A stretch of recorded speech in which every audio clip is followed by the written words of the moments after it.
This is IQOO's latest phone that does have a lot of promise, and it's got the latest Snapdragon 8 Gen 3 of course in it. This model that they sent out to me in exchange for this video does have 16 gigabytes of RAM and 512 gigabytes of UFS 4.0 storage. Now it does have 120 watt super fast charging in around normally about 20 minutes. I'll give you my exact time in this video.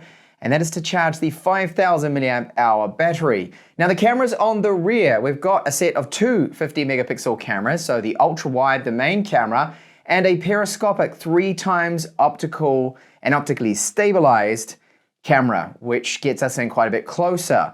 It also does have a screen that's 144 Hz, it's LTPO, the tech it's using, 6.78 inches, flat screen AMOLED, and it looks absolutely fantastic with up to 3000 nits maximum brightness. It runs FunTouch OS based off Android 14, and in this video I'll let you know all the pros and the cons and some areas that I definitely think that they could improve. It just needs some firmware updates. This is what IQOO includes. We have a 120 watt charger, so very fast, around 20 minutes. I'll give you the exact time that I can get later in this review. I'll Type-C to Type-C cable. There's a quick start guide, and this is some important safety information and the warranty card. You've got this here because of their partnership with BMW, so the M Motorsport, which is quite a cool little card there, and you'll see later on the phone, there is the logo on the phone itself, and then we've got a clear TPU case that's included, and off camera, a SIM tray tool.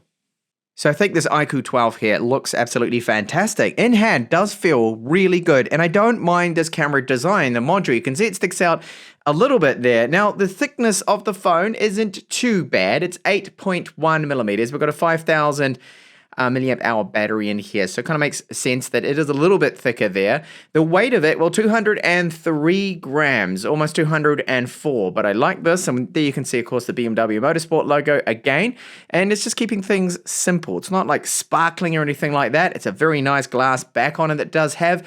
We have a metal frame that feels really good in hand. You can see the antenna lines.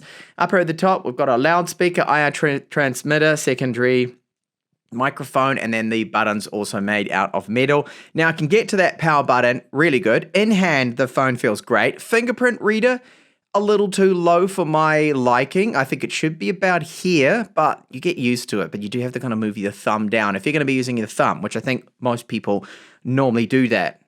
Down below, we have a SIM tray that does take 2 nano SIMs, microphone, a Type-C port here. Unfortunately, no video out in my testing. I've plugged in my typical cables. I've gone through all 3 of them, and none of them seem to work. So Type-C to HDMI and using different hubs and whatnot didn't work. And I believe it's only USB 2 speeds as well. Then our bottom loudspeaker. So it's a shame that we're missing out on the video out support here. And of course, there is no 3.5 millimeter headphone jack.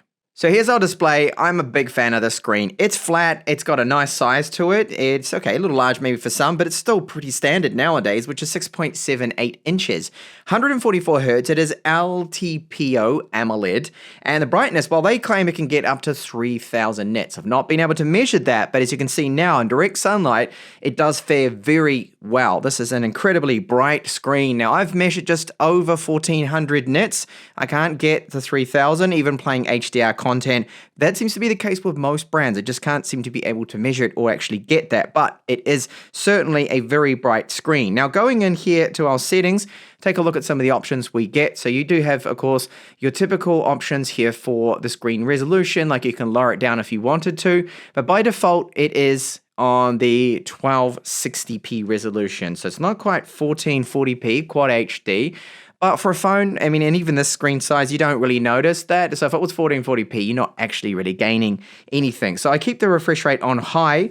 There's a standard there, which you can keep it on that, the 60 Hz, which you probably wouldn't want to use, only for battery saving and smart switch. What is a bit of a shame is that there is no option, unfortunately, for 90 Hz. Now, do I see any flickering? A lot of people have been asking me that. Now, we don't have a DC dimming option, this being an LTPO display, but I don't notice any flicker. No matter how many times I've looked at it, I don't seem to see any shimmer. I'm pretty sensitive to that, and I do not see it, which is good. So overall, a fantastic screen, really nice. Love the brightness. I love the fact it's flat, and yeah, the bezels aren't too bad.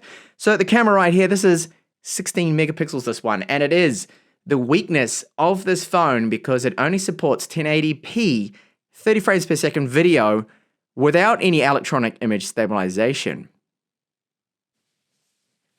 So it is FunTouch OS that it does have and use, and the performance with my 16 gigabytes of RAM and 512 gigabytes of storage is very, very good. I do not see any lags at all, running at 144 frames per second, 144 hertz. The performance is really good. It's phenomenal. The only downside really to this UI for me is that when you get it, there's a lot of this. So I took a screenshot. There's bloatware, quite a bit of it, and I really wish that they would tone down on this. So you got TikTok, Trip.com, all those kind of stuff that on there, and even like hot apps, hot games that you need to go through and tidy it up. So it did take me a few minutes to go and uninstall all the junky kind of applications. I really wish they would just not do this, but unfortunately, there it is. So Widevine Level 1 cert, we have that, and that means that Netflix is in full HD, Amazon Prime Video. It also does have a camera API 2 level 3 too as well, if you want to try out different camera apps, say Open Camera, Google Gcam ports, and Safety Net test did pass this. Okay, so we're going to pass, so you can use your banking applications with this, which is good. So this shows us here under short bursts, short performance, that this model here, the IQOO 12, is very good. Really good performance, getting over 2 million points with the Snapdragon 8 Gen 3 with the 16 gigabytes of RAM here, the top spec model that I do have. Internal storage, UFS 4.0, incredibly quick. Not the fastest I have seen, but no complaints out of me. That is faster than a PCIe 3.0 SSD. For a phone, that is phenomenal kind of performance we get out of that storage. Just like another synthetic Geekbench synthetic benchmark is showing that, yes, short bursts, very powerful, really good score here, and amazing single core score. But long-term performance, stressing it out with gaming, pushing that GPU really hard, the performance absolutely starts to tank. So around the 6-minute mark, it's a downhill spiral. It will hold for a while, and another 17 minutes. So if you're in a very demanding game, you'll notice the performance does start to drop right off, and it gets almost to 50%. So it's just under 60% here, the stability. So it's throttling the performance over 40%. Not good at all to see. So you can see from the highest score here, over 5,000 to almost 3,000 points here. Not good. That 3,000 points, once it gets hot and once it's throttling, that's about a Snapdragon 8 Gen 2 kind of performance, even Gen 1 Plus really almost. And the thermals, because of the excessive throttling that is taking place when you do decide to push it really hard, even though it's got a vapor chamber, that's why I don't understand this, it is good. So it only gets up to 43 degrees, and the frame around the outside, even playing Genshin Impact for 1 hour, is just slightly warm. So that's good. A lot of the Snapdragon 8 Gen 3 phones that I've currently covered or I'm currently testing, they get really hot, some of them. They get well up into, say, 55 degrees Celsius. Very hot, the frame around the outside. You're gaming, you're holding them, it's uncomfortable. That doesn't happen with this phone, but what I'd like to see them do, release a firmware that pushes the temperatures just a little more. That is in the monster mode too, by the way. Monster mode is supposed to let you push those thermals, but it doesn't really seem to do that. And here we have amazing charging time. So 120 watt charging, 23 minutes only to go from 13% to 100. That is excellent. My synthetic fixed battery test here for battery life shows that it runs with a reasonable time for the 5,000 milliamp hour battery. So 10 hours and 15 minutes, that's a decent result. But in real world, using it out, I'm lucky to get close to 7 hours of on-screen time. I rate that as pretty average. It's not an amazing battery life so far. It could be down to optimization of the ROM, but I believe it's more to do with the fact that we have that 144 hertz that I was pushing, and the slightly higher resolution too does take a little bit of a toll on that battery. Now, the performance gaming-wise has been pretty good. It takes a lot longer to see the throttling in real gaming and not just synthetic generated benchmarks. So what happens with 3D Mark is that it's pushing it a lot harder than even Genshin Impact, which I'm playing right now on the absolute top settings a lot harder than that, and you'll see it throttling in just 6 minutes, whereas gaming, it's going to take a little bit longer, about 25 minutes to 13 minutes, but you do notice it will stutter a little bit more, and you see some more dip frames than you would with other Snapdragon Gen 3 phones. So this is where I think that Vivo, IQOO are making a bit of a mistake here. They need to just, even in the monster mode, they've got to push those thermals a little bit higher. So yes, it's going to get hotter, but it won't throttle as much. They really need to do that. So gaming performance for the spec of the phone and the 16 gigabytes of RAM, I find a little bit disappointing. Once that throttling kicks in, it's not really that great. It's like a previous generation phone. So that's something they do need to address. So it is good to see they have dual firing loudspeakers down the bottom here, up the top, and we don't have, of course, a 3.5mm headphone jack. That's just, that's long gone with flagships, at least in the mid-ranges. Some of them still have it. So voice calls do sound fine, no complaints. There's active noise cancellation. Haptics feel all right. It's not the greatest I've felt. And these speakers I would rate as average. They have an okay volume to them, but they're not super rich sounding. I'll give you a sample now with NCS music here, just so I don't get any copyrights or anything. And I'll play it at 100% volume, just make sure that it is. There we go, 100% volume. It's just to give you an idea what they sound like. There are phones that are definitely better in terms of loudspeakers.